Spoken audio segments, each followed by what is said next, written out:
What's going on, boxing fans? Julian Williams with The Distance.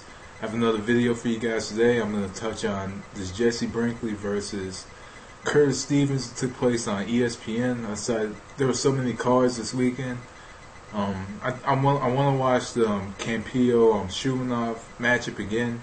I did think it was a clear all-out robbery. I was trying to see how the judges got the scores that they got for Shumanov, but I had 8 rounds of 4 for Campillo, and for the Arislan de Lara Grady Brewer, that fight, you did see some technical flaws of Lara, but I believe he will work on them because it is very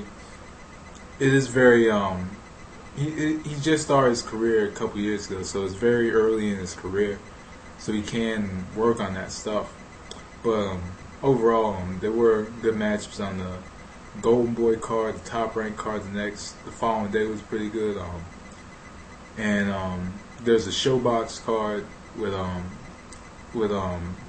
Avalos versus Nieves, which was a okay matchup. It was an okay card, but the ESPN card is really what stands out to me a bit because you have two fighters trying to fight for contention of a super middleweight championship, and and the super middleweight division is making a lot of noise right now with the Super Six going on and Lucian Butte having that amazing performance against Labrado Andrade back in November 28th, and and kind of the black sheep out of it all is Robert Stieglitz, because he's actually a pretty good boxer, and I think he's a bit underrated.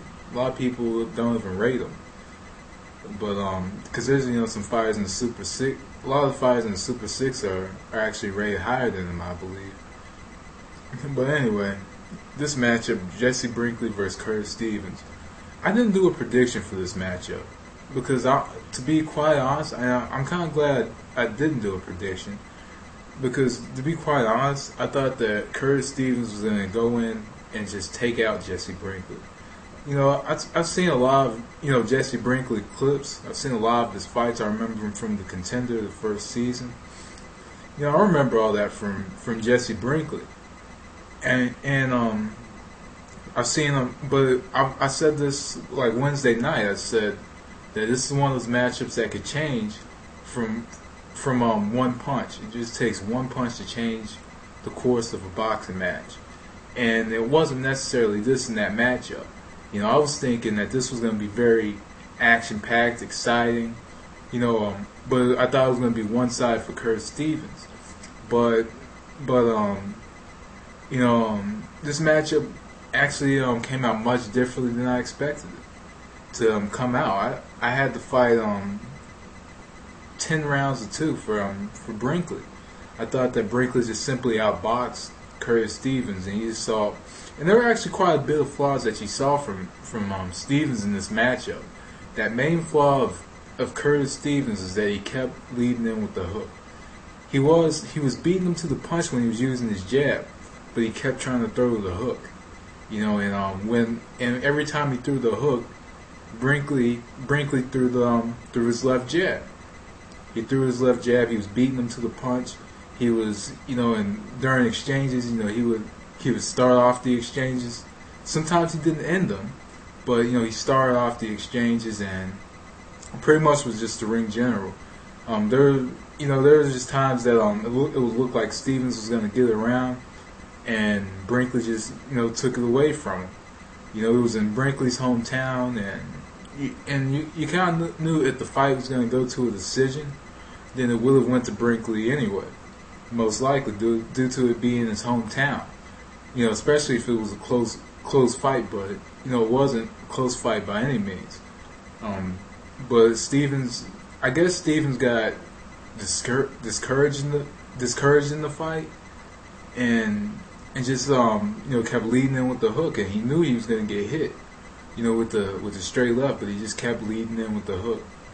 And there was a couple knockdowns in the fight. It was a technical knockdown in the 12th round, and overall, Brinkley had a really good matchup. I think there was a round when it was one round when they were fighting after the bell, or somebody was fighting after the bell. I think it was Stevens or Brinkley. One of them did something, and Peter Manfredo Sr. ran into the ring, and he got pushed.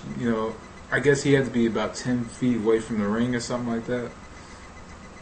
But yeah, overall, it was a really good matchup. I think that this matchup with Brinkley, I thought it was so far this has to be the upset of 2010 so far, because a lot of people have a lot of high expectations for Curtis Stevens, and then if you look at Jesse Brinkley's resume, it's kind of like with Brinkley, who has he faced? The last time I saw Brinkley, he was on MSG fighting.